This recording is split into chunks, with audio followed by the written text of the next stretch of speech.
keenly focus on at Asian Sky Group is not just Asia, but the countries in Asia.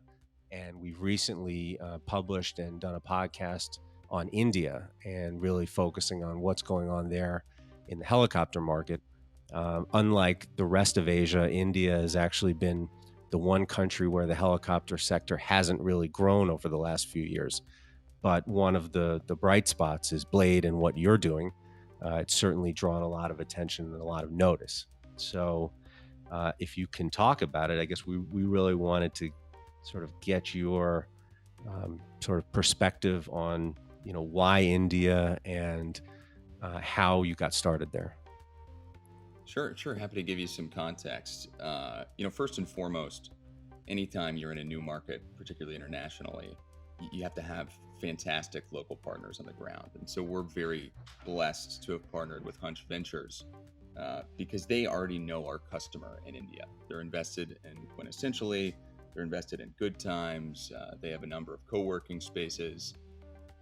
So they're the perfect partner to help us be introduced to the customer that we need on the ground.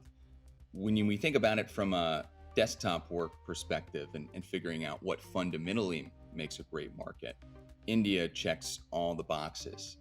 There's traffic, but the roads also go through mountains. So even the traffic is not going in the most efficient route from city to city. And when you look at the airport infrastructure, they're working as fast as they can to expand it. But generally, the airports are close to capacity in the big cities. So it's not very easy to add regional flights. Now, on the other hand, the heliport infrastructure is actually in great shape.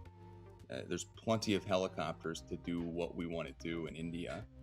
And it just takes the right local partner to help you navigate the regulatory environment and put the service in place. So just the easiest metric to think about in terms of what's going to make a good market is look at what would be the way you would get there otherwise.